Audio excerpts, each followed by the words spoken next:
Hello and welcome to another Englewood camera video, actually our first of the year 2020. It's a new decade, and last year we dipped our toes in the water making a YouTube channel to kind of create a community where we can discuss all things photography. It's been 10 years since the E-mount has been out, and the original NEX cameras, some of those cameras, the mount was like bigger than the camera. And since then, those cameras and the lenses for Sony have gotten bigger and bigger and bigger, and rightly so, because people have complained about the size of the camera being too small.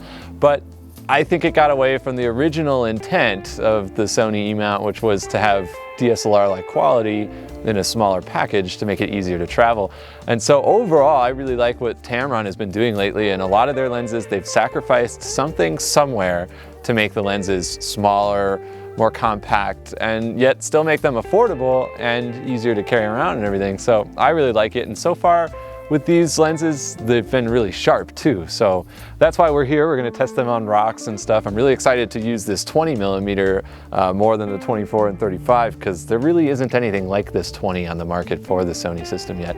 The build quality on all three of these lenses is going to be pretty consistent across all three of them, although the 35 does have this cool hood that kind of protects the front element.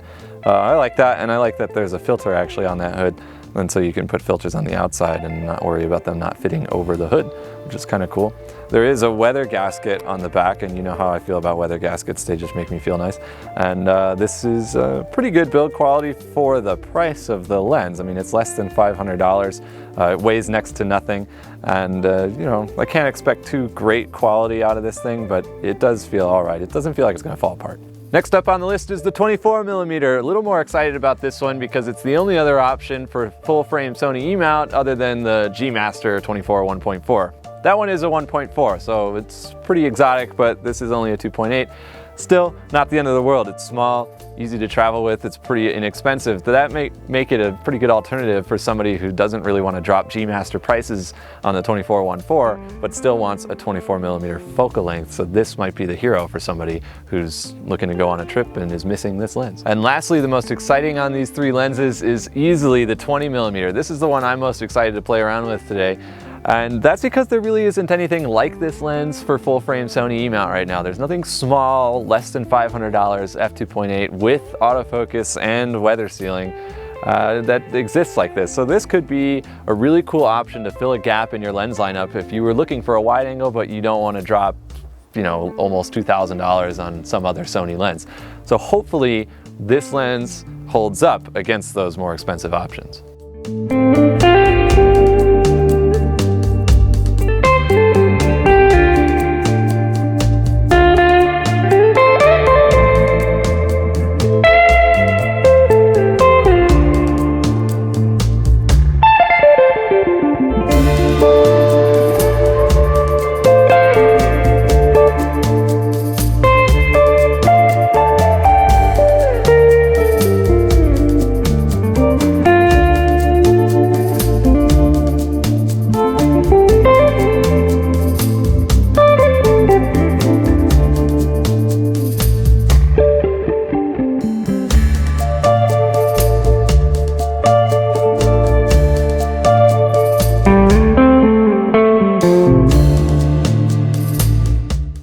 It's nice to have this 20 on here. It weighs literally nothing. I don't feel it on the front of the camera at all. And again, in tradition of the other Tamron lenses for Sony, it's a 67mm filter thread, so I've got a polarizer on here, and that would work on any other Tamron lens I get for Sony, which is nice. I like that touch. All right, well, today was pretty fun. I was walking around with three lenses. I felt like I was only carrying one, which is a good testament for these things. They weigh nothing, and that puts me in a good mood. And then you take better pictures when you're in a good mood. So, beautiful location. These lenses are cool. Let's go back to the studio, see if they really hold up to any image quality scrutinies that we have with it. But I won't be too upset with anything that's wrong with them because they're just fun to use. So let's do it. All right, welcome back to our studio, and look at our cool new sign. Isn't that great? I love that thing. Anyways, so we're back from Garden of the Gods, and we had a really good time shooting out there. Speaking of image quality, I'm just going to go onto the iPad here and just look at some of these images. I got a couple from each lens that we shot with. This is my favorite one with the 20mm. I just like the overall look. You're kind of deep within these rock hallways where you've got these long stretches of these towering rocks above you. And it's easy to kind of accentuate that you're in that kind of environment with a wide angle, which is cool because you're in a narrow space, but you can make it look larger than life with the wide angle lens. And here we get plenty of the detail on the rocks with the 20, exactly what I would expect from a modern lens.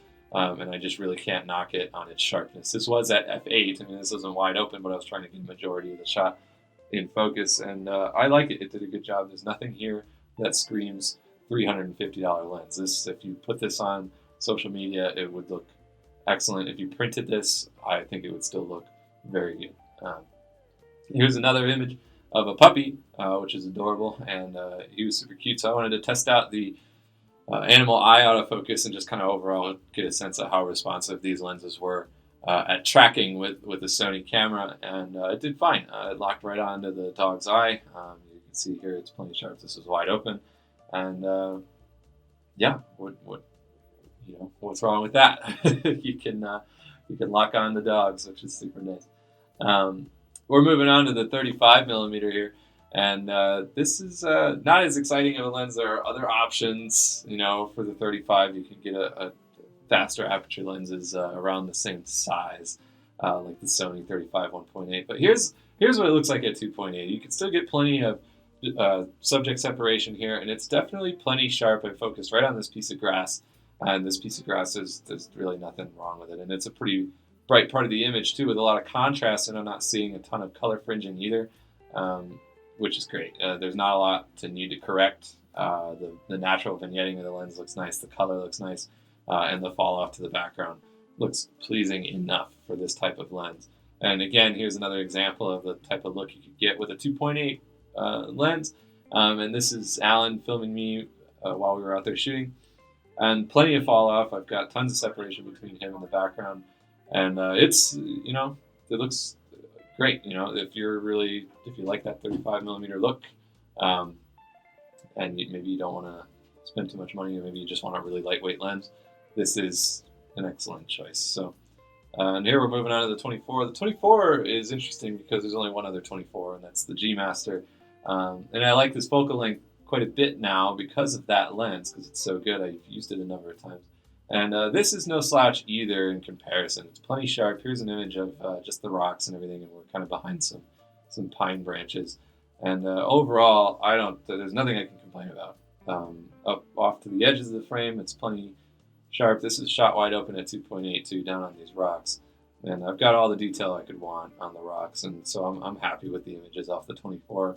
Here's another image with the 24, just kind of showing that you still can get subject separation, even with such a wide lens and an aperture that isn't quite as fast as 1.4. The G Master will do a more dramatic job at separating your subject from the background, but this 24 at 2.8 from Tamron is actually pretty good at it too. And here you can kind of show that you can be in a cool natural environment and still show where the person is at, but get a more focused emphasis on your subject by using a wider aperture. And here's a good example of that. This image was also processed quite a bit. I pulled the shadows back pretty far, and I was able to get a pretty cool shot of Alan shooting me while we were out there on the rocks. We've had some time to think about these lenses, and honestly, there's really not a lot of downsides. I mean, they're all $350 each, which means you could buy all three of these for less than a G Master, and it would, even all three of them combined, would be less than the weight of like one G Master. So